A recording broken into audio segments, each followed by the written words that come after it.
Hello guys. तो इस video में हम बात करने वाले हैं हमारे चार्ट ऑफ द वीक और एक निफ्टी का कॉल ऑप्शन पे हम ट्रेड करने वाले हैं, तो वो ध्यान से सुन लो। अब ये आपके सामने निफ्टी का चार्ट। निफ्टी हमें एक पैटर्न बनाते हुए दिख रहा। इसे आप बोल सकते हो, ये देखो,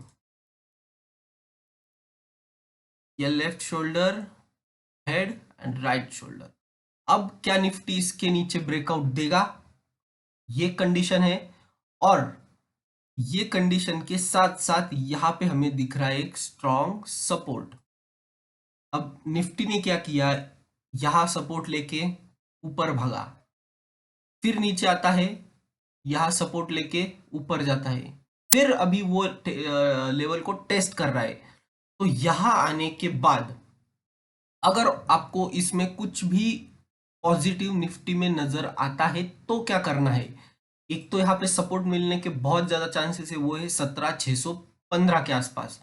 उस कंडीशन में आपको लेना है निफ्टी का 17,700 का सीई, जो अभी 176.90 पे ट्रेड कर रहा है। 17,700 का कॉल हमें लेके चलना है, जो कि 176.90 पे ट्रेड कर रहा है। अगर इसमें मेरे मतलब मैंने जो गेस किया है वहां अगर ये सपोर्ट लेता है तो इसमें रैली आ सकती है। ये 176 वाला 300 तक जा सकता है। अभी एक लॉट अगर आप परचेस करते हो तो आपको 8,800 रुपए लगते हैं। 50 का लॉट है, 8,845 रुपए इसमें आपको लग रहे हैं। अब अगर ये 176 का 300 होता है तो आपको कितने पॉइंट मिल रहे हैं उसमें? हम कैलकुलेट करते हैं, चलो रिस्क टू रिवॉर्ड कैलकुलेट करते हैं। अगर ये 300 माइनस 176, आपके 124 पॉइंट हो गए। इनटू 50 अगर करते तो 6,200 का आपका प्रॉफिट हो सकता है इस ट्रेड में। अब ये क्यों? क्योंकि निफ्टी ये जो लेवल पे है, ये लेवल पे मुझे अट्रैक्टिव लग रहा है। और अगर आपको लगता है कि मार्केट में हमें तेजी नहीं करनी है तो आप 17,700 का ही पुट लेके भी चल सकते हो। 17,700 का भी अगर पुट देखते हैं हम, तो पुट फिलहाल ट्रेड कर रहा है 81 रुपीज पे। 81 रुपीज पे पुट ट्रेड कर रहा है 17,700 का पुट। वो भी लेके चल सकते हैं। इसके टारगेट कहाँ पे होंगे फिर? अगर हम 17,700 का पुट लेते हैं तो इसके टारगेट हम रख सकते हैं 81 रुपीज का पुट मिल रहा है, और इसके टारगेट हम आराम से रख सकते हैं फिर नीचे निफ्टी कहाँ तक गिरेगा। तो निफ्टी के लिए ये एक लेवल होगी 17,400। तो 81 वाला पुट होगा हमारा 150 से 150 के आसपास चला जाएगा। तो 150 के टारगेट के लिए 17,700 का पुट भी हम बाय कर सकते हैं। या अगर यहाँ आपको सपोर्ट लेते हुए दिखा, 17,615 पे सपोर्ट लेते हुए अगर निफ्टी दिखता है तो हमें 17,700 का कॉल बाय करना है। तो ये जो दो क्वांटिटी है ये आपके इसमें लिस्ट में ऐड रखो, 17,700 का कॉल, 17,700 का पुट। हेजिंग भी की जा सकती है पर मेरे हिसाब से हेजिंग नहीं करना चाहिए इसमें। आप प्रॉपर प्राइस एक्शन देख के, अगर ये लेवल पे समझ लो, ये लेवल पे निफ्टी कंसोलिडेशन करते हुए दिखा और ऊपर जाने की प्रोबेबिलिटी दिखी, तो तुरंत 17,700 का कॉल बाय कर लेने का। वो तब 160 150 के आसपास आपको मिलेगा, और वहां से बाय करके ये ऊपर की तरफ हम तेजी करेंगे 300 रुपीज के टारगेट के लिए। और अगर पुट दिखता है तो पुट के लिए भी उसी हिसाब से हमें देखना है। अब ये तो हो गया चलो निफ्टी का कॉल ऑप्शन। अब हमें देखना है हमें चार्ट ऑफ द वीक में क्या आता है।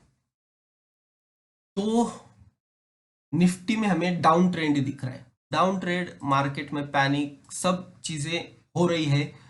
तो हमें डिफेंसेस के पास जाना है। डिफेंसेस मतलब डिफेंस में आता है हमारा फार्मा सेक्टर।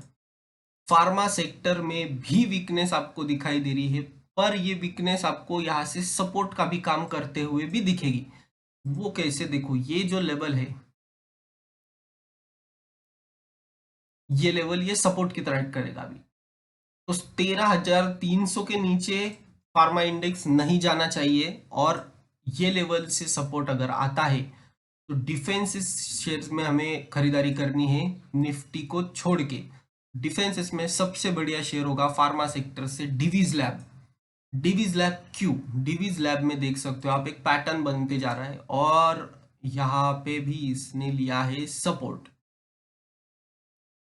ये भी मुझे बहुत सही पैटर्न लग रहा है, क्योंकि देखो यहाँ पे सपोर्ट लिया, डिविज लैब ऊपर गया, फिर यहाँ पे भी सपोर्ट लिया, डिविज लैब ऊपर, यहाँ पे भी सपोर्ट लिया, और एग्जैक्टली ये कैंडल देखो आप, ग्रीन कलर की कैंडल ये जो बन रही है, ये हो गई सपोर्ट की तरह एक्ट करते हुए हमें ये शेयर दिख रहा है एग्जैक्टली यही लेवल से, जो कि यहाँ पे भी रिटेस्ट हुआ था। यहाँ टेस्ट होने के बाद हमें ऊपर ऑलमोस्ट 300-400 पॉइंट की मूवमेंट दिखी, यहाँ पे टेस्ट होने के बाद हमें ऊपर ऑलमोस्ट 500 पॉइंट की मूवमेंट दिखी, और यहाँ पे अभी टेस्ट होने के बाद 4671 ये लेवल को टेस्ट होने के बाद अभी तक 100 पॉइंट की मूवमेंट दिखी है। तो डिवीज लैब ऐसा शेयर है जिसे हम होल्ड करके चल सकते हैं ये वीक के लिए, बिल्कुल इस पे नजर रखनी है, क्योंकि मेरी हिसाब से ये अगर सपोर्ट लेता है और निफ्टी गिरता है तो डिफेंसेस में फार्मा सेक्टर चलना चाहिए, और फार्मा सेक्टर में डिवीज लैब बहुत बढ़िया कंपनी है। इसके अगर हम इस बार के रिजल्ट्स भी देखते हैं, ओवरऑल पैटर्न भी देखते हैं, तो बहुत बढ़िया आपको नजर आएगा। एक सेकेंड, डिवीज लैब देख सकते हो, 1,27,000 करोड़ की कंपनी है, 59 के पी पे मिल रही है, और 2 का इसका फेस वैल्यू है। फार्मा से 50 डीएमए के नीचे ट्रेड कर रही है, पर अभी देखो कंपनी पे कोई कर्जा नहीं है, कंपनी ने कर्जा कम कर दिया है, डिविडेंड पे आउट अच्छा है, 29.67% डिविडेंड पे आउट है, और सेल्स ग्रोथ 18% से ग्रो करे लास्ट 10 ईयर से, तो ये इसके लिए अच्छी बात होगी।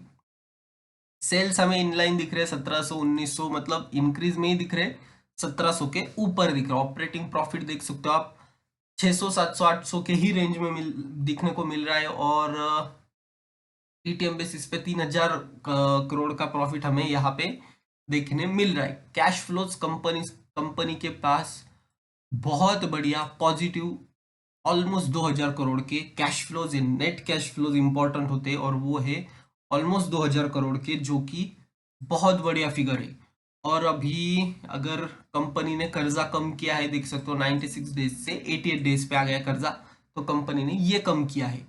प्रमोटर के पास 51.95, FII 20.70, DI 16.36, एंड पब्लिक के पास सिर्फ 11% है। तो इसका शेयर होल्डिंग पैटर्न देखो कितना स्ट्रांग है, इसमें 89% 89% प्रमोटर एंड FIDs के पास है, और सिर्फ 11% है पब्लिक के पास। तो पब्लिक माल बेचते जाती है और FIDs खरीदते जाते हैं। तो ऐसी एक स्ट्रांग फंडामेंटल वाली कंपनी है जिस पे आप नजर रख सकते हो आने वाले वीक में। डिवीज लैब होगा हमारा चार्ट ऑफ द वीक के लिए, इस पे नजर रखो।